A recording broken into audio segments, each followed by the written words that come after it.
교정을 하면서 발치를 해야 하는 경우가 있어요. 문제는 의사 자체도 기준 없이, 그리고 환자의 니즈에 대한 충분한 고려 없이 발치를 권하는 경우가 있습니다. 그렇게 발치를 하는 걸 보면 어떤 생각이 드세요? 굳이 이거를 왜 발치를 했지? 하는 생각이 들죠. 발치 없이도 가능한데, 또 이제 발치를 함으로써 생길 수 있는 부작용들이 있는데, 입이 너무 들어간다든지 옥니처럼 치아가 안쪽으로 쓰러지든지 그런 일이 발생할 가능성이 높습니다. 물론 그거를 다시 회복시키는 방법이 있긴 한데 그만큼 치료도 어렵고 기간이 오래 걸립니다. 그래서 오늘은 교정과 전문의 입장에서 어떤 기준으로 발치를 권해드린지, 환자분들 입장에서도 발치에 대한 어떤 기준을 가지고 계시면 좋은지 설명드리도록 하겠습니다. 발치 교정할 때 첫 번째 고려 기준은 치아 배열을 위한 공간의 부족 정도입니다. 이 5가지 항목을 통해 가지고 치아 공간이 얼마나 부족한가 평가를 하는데, 특히 환자분들이 그래도 평가할 수 있는 거는 위 앞니 위치라든지 각도를 보는데, 위 앞니가 아래 앞니에 비해서 너무 앞으로 나와 있다든지 좀 뻗어져 보인다든지 그런 부분을 말씀해 주시면은 그런 부분을 최대한 반영해서 치료를 결정하고 있습니다. 실제 사례를 보시면은 치아가 많이 삐뚤삐뚤해요. 이렇게 송곳니가 바깥쪽으로 덧니 형태로 나와 있고 아래 치아도 많이 삐뚤삐뚤합니다. 그래서 이렇게 공간이 많이 부족한 경우에는 발치 없이는 배열이 불가능합니다. 요거를 억지로 어찌어찌 배열을 한다 쳐도 위아래 앞니가 많이 뻗치면서 배열이 되기 때문에 부자연스럽고 또 입도 나올 가능성이 있습니다. 그래서 작은 어금니를 빼고 진행을 해서 이렇게 가지런하게 한 거고, 발치 교정할 때 작은 어금니 중에 하나씩을 빼는데 이게 기능적으로나 심미적으로 역할이 덜하기 때문입니다.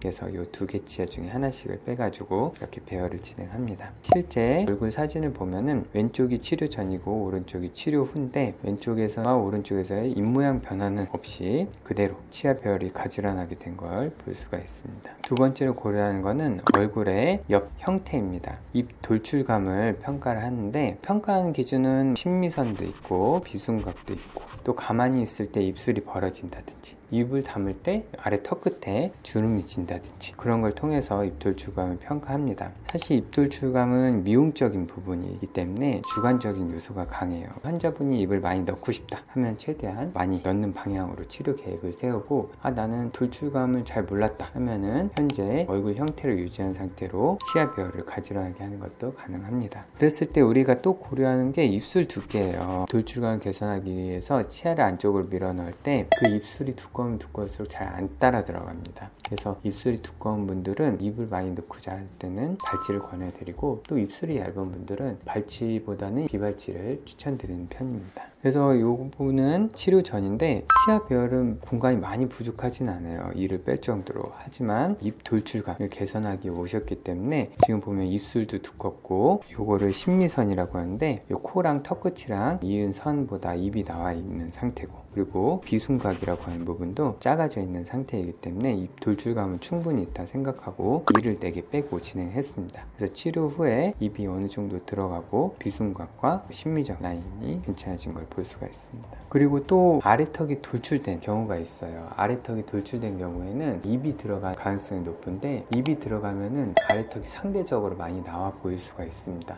그러면은 입은 들어가서 돌출감은 해소되는데 아래턱이 더 나와 보여서 오히려 좋지 않은 결과를 나타낼 수가 있습니다. 보면은 위 앞니가 많이 뻗쳐 있는 걸 볼 수 있어요. 그래서 이 앞니 각도를 봤을 때는 이를 빼고 앞니 각도를 정상으로 좀 만들어주는 게 좋지 않나. 그리고 요 비순각 라인도 봤을 때도 입 돌출감도 있고 하기 때문에 이를 빼야 되지 않을까 고민하는데, 요 아래 턱 끝이 이렇게 나와 있기 때문에 이를 빼면은 입술이 많이 들어갈 거가 예상되기 때문에 이를 빼지 않고 진행을 했습니다. 실제로 아래턱이 개선함으로써 더 나와 보이거나 그런 거 없이 아래치열이 들어가면서 아랫입술만 따라 들어가서 양호한 얼굴 형태를 나타내고 있습니다. 그리고 또 기도에 대한 평가를 하는데, 코골이나 수면 무호흡증에 대해서 꼭 여쭤봅니다. 코골이나 수면 무호흡증은 다양한 합병증을 유발하는데 심혈관계 그리고 대사에 영향을 주기도 하고 주의력 결핍이라든지 야뇨증을 유발하기도 합니다. 수면 무호흡증이라든지 코골이가 교정이랑 무슨 관계가 있냐 하는데, 기도라고 공기가 왔다 갔다 하는 그 통로랑도 관련이 있어요. 엑스레이를 보시면은 혀가 이렇게 있습니다. 그리고 이게 기도라고 보시면 돼요. 근데 이를 빼고 진행한다 해서 앞니를 이렇게 뒤로 밀어 넣는다면 혀 공간을 차지하면서 혀가 이렇게 뒤로 밀리게 돼요. 이렇게 뒤로 밀리면은 기도가 더 좁아지고, 이렇게 기도가 좁아지면은 수면 무호흡증이나 코골이를 유발할 수가 있습니다. 그래서 이렇게 기도가 좁아진 경우에는 저희가 발치 교정을 웬만하면 추천드리지 않습니다. 이분은 여러 군데 돌아다니면서 발치를 추천받았었던 환자분인데, 저희 병원에 오셨을 때 저희는 발치를 하지 않고 진행하기로 결정을 했습니다. 위에는 양호한데 아래가 많이 삐뚤삐뚤해요. 특히 요치 안쪽으로 이렇게 들어가 있어서, 그리고 앞니도 많이 삐뚤삐뚤하기 때문에 이를 안 빼고 양호한 결과를 얻을 수 있을까 했는데, 비발치를 결정할 때 공간을 확보할 수 있는 방법이 3가지입니다. 먼저 각공 확장. 보면은 아래쪽 치아들이 다 이렇게 안쪽으로 쓰러져 있어요. 그래서 이렇게 더 넓히면은 치아 배열할 공간을 확보할 수 있고, 또 어금니 뒤쪽에 공간도 있기 때문에 어금니를 이렇게 뒤로 밀어 넣어서 배열할 공간을 확보할 수 있습니다. 그리고 또 이렇게 앞니가 삐뚤삐뚤하고 또 위에 이 2개 치아가 좀 작은 편이어서 치아 비율을 맞추기 위해서 아래 치아 크기를 좀 줄여야 될 필요도 있고, 공간 확보 목적으로 치아 사이를 다듬습니다. 그래서 3가지 방법을 통해서 충분히 공간을 확보할 수 있다 해서 이를 안 빼고 진행한 증례입니다.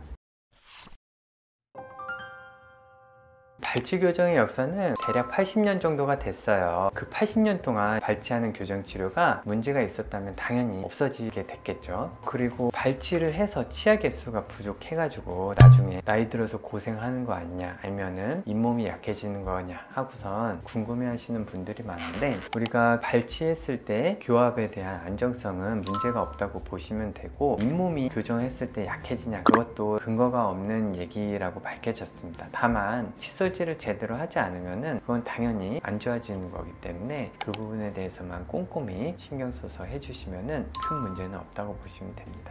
그래서 발치가 좋다, 비발치가 좋다, 뭐 그런 건 없고, 발치 교정, 비발치 교정 이렇게 생각하고 오시는 분들이 있는데, 그런 거에 목적을 두지 마시고 환자분이 교정 치료를 통해서 얻고자 하는 바를 명확히 해가지고 저희한테 말씀해 주시면은 저희가 가능한 범위 내에서 설명을 드리고 정확한 진단을 통해서 치료 방법을 제시해 드리겠습니다. 정말 나는 꼭 발치를 해야 되는가, 그런 게 고민되시면은 한번 오셔서 정확히 상담을 받아보시고, 사실 그 경계상에 있는 분들이 있어요. 발치도 가능하고 비발치도 가능하고. 그렇지만 당연히 치료 결과에 차이가 있겠죠. 그 치료 결과의 차이는 환자분이 원하시는 바에 맞춰서 진행하는 겁니다. 시청해 주셔서 감사합니다.